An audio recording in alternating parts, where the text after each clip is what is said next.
Welcome, everyone. Another episode of Doing Business with a Servant's Heart. And I've got a fantastic guest. I just met him a couple of weeks ago, or maybe less. But Nolan Barnes, welcome to the podcast. Thank you so much. Thank you so much. So pumped to be here. My first podcast I've ever done. Well, Um, we're gonna break you in big time all here. right, We're gonna let's have do it. fun. Let's do Hey, it. and your story's great. Let's start with the story and why you're here and why serving is so important to you. Absolutely, absolutely. So I'm Nolan Barnes. I'm up from Canada. Um, I was actually injured in a motor vehicle rollover. It almost 13 years ago now. In May of 2010, when I was just 18 years old. So to give you a bit of a backstory on how that all transpired, I got to back up a little bit before the crash and kind of tell you a little bit about what I was like as a kid. So I grew up in a really small city called Yorkton, Saskatchewan, Canada. Um, I had grown up training horses, working with cattle. I was always a hardworking kid. Had a job since I was like 10 years old. Working with horses, and I've always been an athlete. Never a pro all star or anything. I just played a lot of school sports and some baseball outside of school, and I was a very big family guy, and my friends were all very important to me. I never touched any kind of drugs or any of that kind of stuff, really until basically the end of grade 11. So a lot of my friends were graduating. I hung out with the grade older than me. When they all left school, kind of found myself not friendless, but didn't have my amigos with me anymore. And so I started hanging with a crowd of kids that partied a little harder than I did. And that's kind of what introduced me into the drug party scene. And that got carried away fairly quickly. It really started to affect me, definitely affected my family around me. I stopped working all these jobs, stopped doing my school sports. I found myself with a ton of free time. And I was filling that time with, not so good things. One day we were coming back from a bigger city in the province of Saskatchewan called Saskatoon, and we were at a party all night till like 5 in the morning. So we had gotten in the vehicle, drove from Yorkton on Friday afternoon right after school, went up to Saskatoon, partied all night, got getting ready to go back home. We had a meeting with all of us, talking about what we should be doing, if we should be staying in Saskatoon, which we had a place to stay, or if we should try and drive home. And it was a unanimous decision. I think a lot of us had lied to our parents at the time. We had kids from 14 to 19 and decided, you know what, but whatever, let's hop in the vehicle. There's enough of us to drive. Let's go. So we head on down the highway.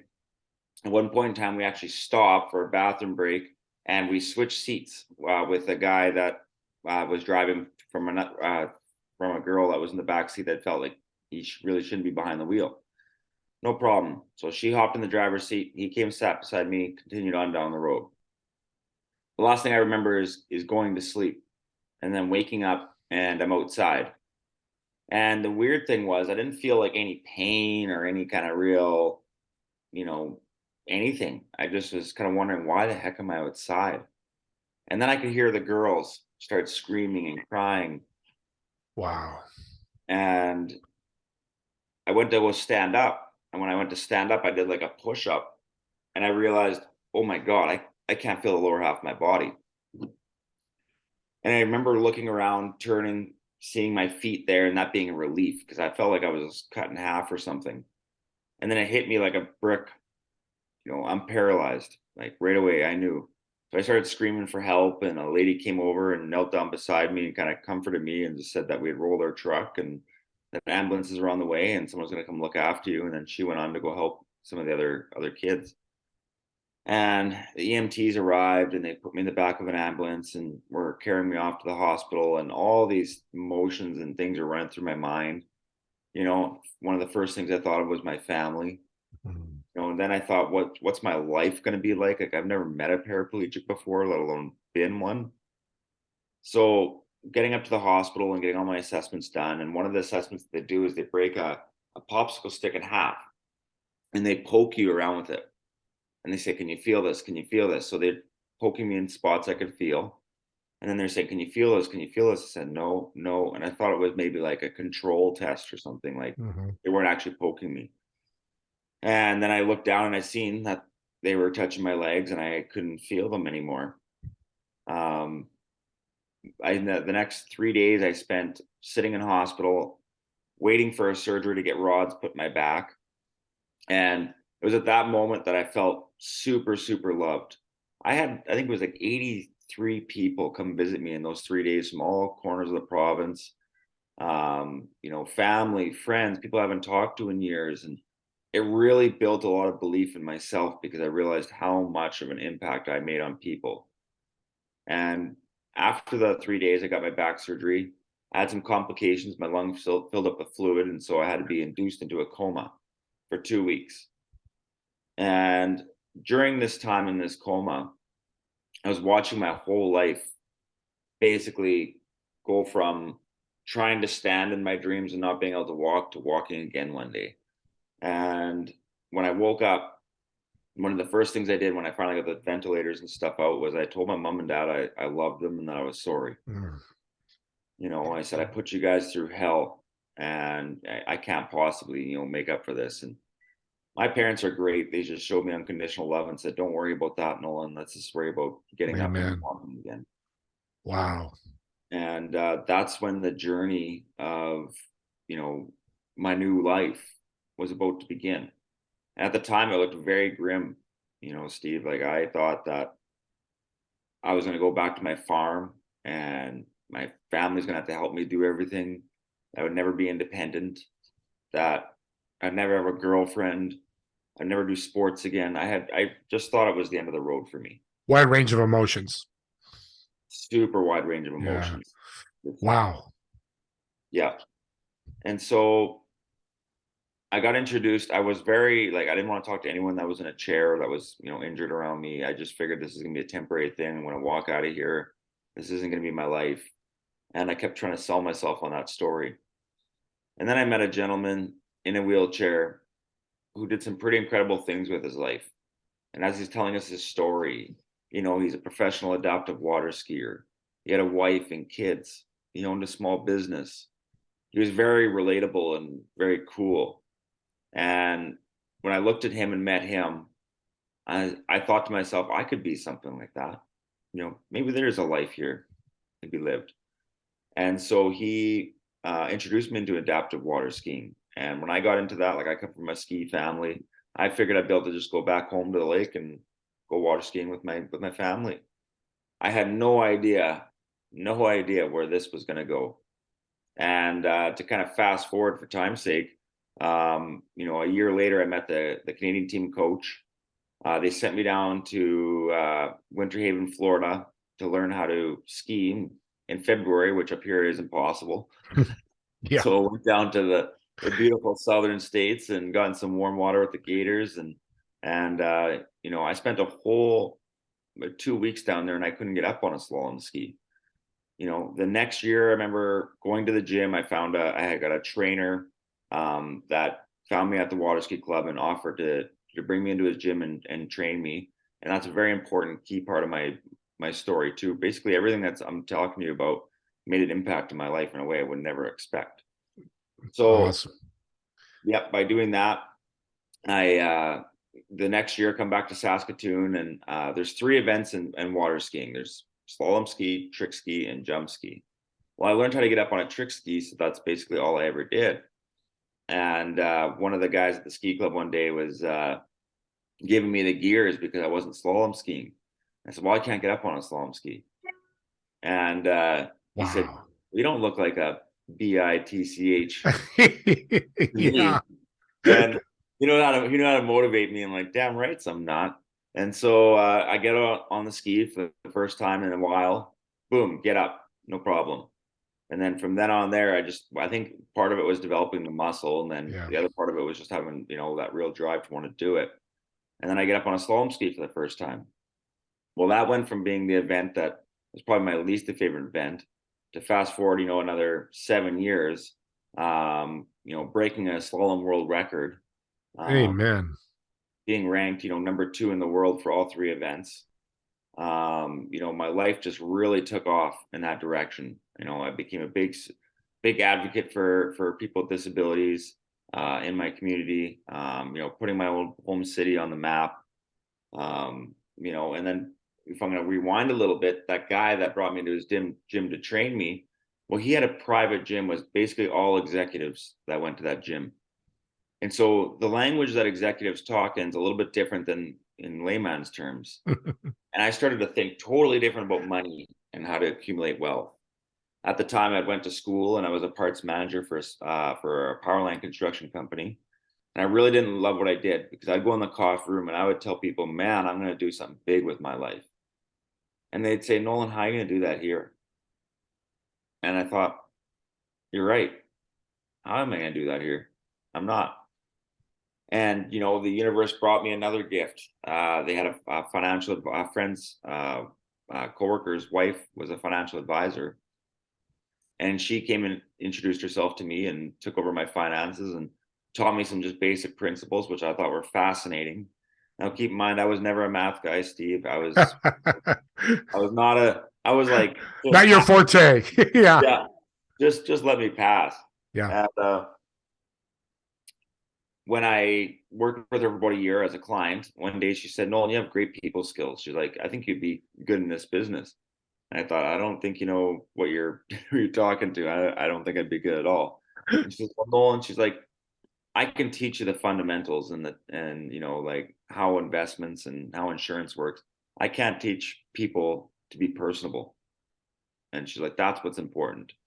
And so I went on with them as a part-time advisor. It was Primerica's the company. Worked with them for about a year and a half before deciding to quit my full-time job and go full-time into Primerica. Think my parents probably thought I was who knows what. Yeah. Turned down a great job getting six figures and to go on a straight commission only job where I was making hardly anything at the time. But what it did though is I was brought into a community of people that are constantly pushing each other up. And I stopped trading my hours for dollars right then and there. And I realized that, I can trade money for time. Yeah. And learn to accumulate wealth without actually having to be at work all the time. And so that started me out as an entrepreneur, which is something I've always wanted to do. Well, I'm in awe. I could hear you listen to you talk. I'm so stuttering because through that whole story, it's tragic and not tragic. But how many people served you? The trainer, the guy in the wheelchair, and I'm sure there's a number of others, those 83 people that came, which is what we talk about in this podcast. And I love that you're saying that. But now let's talk about you took all your struggle and now you're a super successful financial advisor, correct? Yeah, I've done very, very well in that field. This will be my 8th year this spring. Congratulations. 2019, we climbed the ranks. I made number 2 in disability sales, and we got to go. I took my dad on a trip to the Bahamas with the company, and got to go and meet the CEO, sit right beside the CEO actually, and the president and whatnot, and got to tell these great entrepreneurs my story. Came back with a real sense of accomplishment. But I'm a hungry guy. Like I'm always looking for the next thing. And so shortly after that, I started to dabble in real estate. And so I bought my first long-term rental, bought a little duplex. And then it was about, I guess it would have been about a year later, I learned about short-term rentals. So I took a little course online on how to do short-term rentals. And I got into the Airbnb game. So Airbnb arbitrage and then also properties that I own. And so I went from, I had my one duplex, my one property, so 2 rental doors. I guess I had a basement suite in my house that was also a rental. So let's say 3 rental doors. And then in 2021, I started this company and quickly climbed to, I have 7 rental doors now in just the year and a half. And it's been an awesome road. I've got to meet people from all over the world. I have Airbnbs in 3 different provinces here in Canada. I recently just moved out to the West Coast or near the West Coast to, again, kind of challenge myself and to see, what kind of people I can meet and where that would go. And so just recently, how I met Steve is, we have a mental performance coach. Everyone needs someone to hold them accountable. And I think when Amen. you get to that level where you find you're kind of exceeding the people around you, you got to find someone that's doing more than you to push Yep. you. Yep. And it again, just a recent development. It kind of had another turning point in my life here where normally I'm a keynote speaker. I've spoken all across Canada. I've spoken at a ton of different types of organizations, a lot of high schools, and I've spread my message all over the place. And I recently got an opportunity to go to work with professional athletes as a mental performance coach, and it was just something inside me I honestly didn't think I had. Like, people, I was kind of wondering why me, because I don't think of myself as extraordinary. I look at myself as the same as everybody else. I might have done some pretty incredible things in my life, but I'm not really detached from that reality. I'm still pretty, down to earth guy. Hmm. And again, through this opportunity, I'm thinking, well, I'm going to get around the people that I want to be around people that, I can definitely relate to, and get them to get a little more out of their life. When I set my world record, that was something that went through my brain for 5 years when I made that decision every day, what that was going to feel like. And I made it happen. And, I think I'd bring a lot of value in that sense by developing all the things I've learned over these 12 years and putting that into a program, and where I can help people get the most out of their life, whether it's in sport, whether it's in business, maybe it's just at home with the family. But I think that's the reason I'm on this earth, is to help people and, do my part to try and make this world just a little bit better place, one person at a time. Well, you're doing that. You're doing that with me. When I heard your story, now I've got the depth of the story. And audience, I'm going to recap. This gentleman, Nolan Barnes, had a tragedy in his life. And you even said it. I don't think my life will ever be the same. Well, were you surprised when it's much better? Where you thought you could be in a black hole?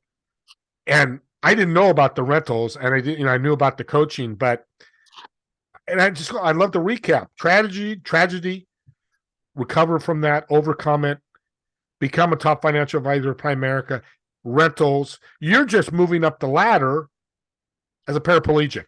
You are, but Yep. you're not stopping you. Absolutely Why not. not? Why is this not stopping you? I think you're given choice A and choice B. And everyone says, I can never do what you do. And I'm like, trust me, when you're in that deep, dark place and you look at B, and B's, you know, the end, all of a sudden A isn't so bad. I just went one day at a time. I couldn't tell you what my next year was going to be like, but I could just get to tomorrow. And that's all I did. Just one day at a time. And I was not afraid to talk about my feelings when I was feeling low and upset. I recently started making notes because I'm going to write a book. And when I was on my old computer, I was going to wipe this hard drive. And I went on there, and I remember seeing all these old suicide notes that I'd written. And Wow. yeah, totally forgot about them. And I thought, when I was reading these notes, this is like 6 years later. And I thought, wow, I can't believe I thought of myself like that. I said, just imagine if I would have convinced myself to do something like that. I feel like I made a pretty big impact on this world in just a short while. And that would all be gone if I would have, given into that. But I also think by getting that down on paper, that did make me feel better. By writing it out, and all of a sudden by the end of that, I realized I'm not serious about this. I'm just emotional, and I'm just hurting. And I need to find a purpose. I went my whole life with always having a purpose. It's kind of like, if you were a hockey player, and you were on your way to the NHL and you blow out your knee, and no one's going to sign you. You're going to have the same feelings as I did, that it's the end of the world.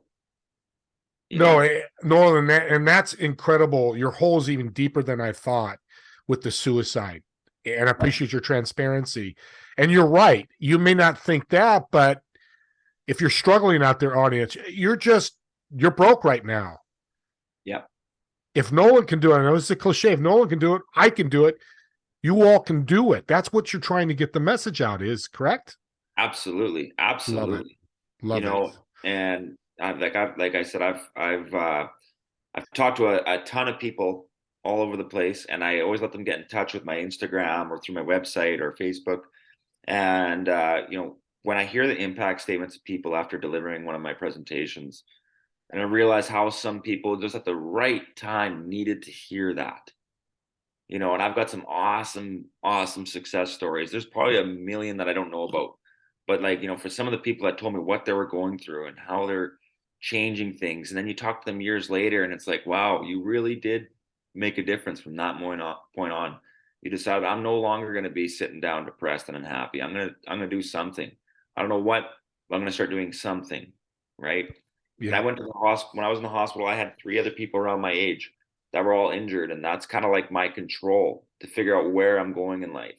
So every time I see them years later, I'll catch them, out in the town, or the one guy who used to come skiing with me, and I would see kind of where they were at, and they were still struggling. They couldn't, having trouble with transfers. Maybe they aren't, doing really anything with their life. And I look at that and look where I'm at now, and I said, they motivated me, I guess, if anything else. Yeah. Unsurprisingly, but yeah, I could easily have been in that same spot. Yeah. Just So decisions. You made a decision. You don't want to be there. Nothing against them, but and decisions every day in our lives. Yours is huge. I mean, yeah, my decisions don't compare, but that doesn't mean I can't learn from them. And that's what I'm loving and hearing from you. God bless you. Let's jump in real quick. We're running out of a little time here. I mean, we could talk all day, but you have to get better yourself. And you did that with other people. But what did you do? Like books? Did you read any books that helped you inspire you? Tell us about yes, those. yes. So one of the first personal development books, those are the only books I read, um, was Rich Dad Poor Dad. And that was a book that an entrepreneur gave me and said, I want you to read this book, and I want you to meet with me, and we're going to talk about how that made you feel. And I read this book, and I wasn't a reader. I just, that wasn't my thing. And I could not get my head out of this book. And it just changed everything that I knew about accumulating wealth. It really did. It just Yeah. opened the floodgates of what's possible out there. And I realized that I don't have a doctor and engineer brain. I can't use the brawn anymore to make a living. Not a lot of places are offering six-figure year, salaries for people with disabilities.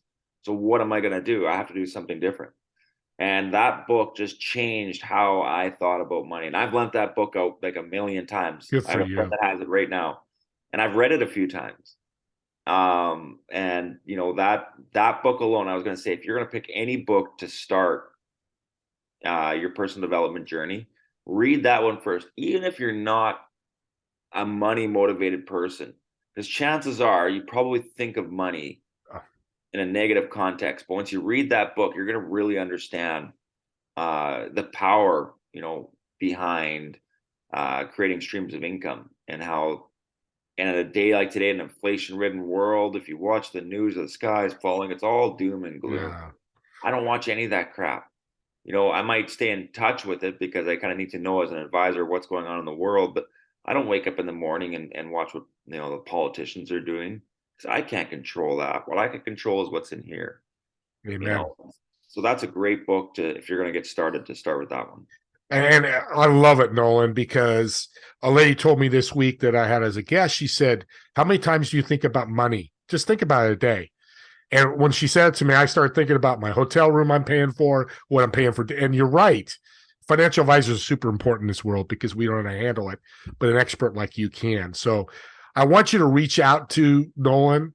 If you have speaking engagements available to him, if you have a company, reach out to him.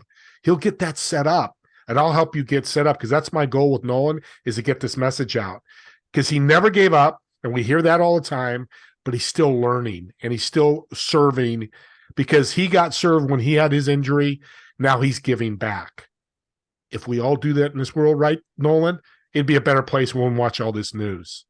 Absolutely. News crap. I love that. News crap. So we're at the end of the show, and I want to thank you, Nolan. It's been my absolute pleasure to have you on and be able to share your story. Um, and again, information will be in the show notes. Reach out to him, please. I beg of you, if you're struggling, please reach out. I'm struggling in my own ways. He's made me better in the 2 times I've talked to him. Watch this podcast over and over, get inspired. You're having a bad day. let's leave the audience, and I know you have a good tip because anybody that struggles has learned something. What would you offer the audience today that's helped you get you where you are today? Honestly, I would say when a door opens, there's not going to be a neon sign that says do this, do this. And don't be afraid to fail if that's not the right avenue. But you just never know where that door is going to go. And the worst thing you could do is do nothing. And I just say to you, if you're struggling and you're really spinning your head about what you want to do in life, do something differently that you're not doing now, and take that one step at a time. Meet a new friend, take a new opportunity, look at a different career path, whatever it may be, but just take a chance, because life may reward you in a way that you will never expect. And it might not be because you went through that door, but it's because you went through that door that you found the right avenue to go down.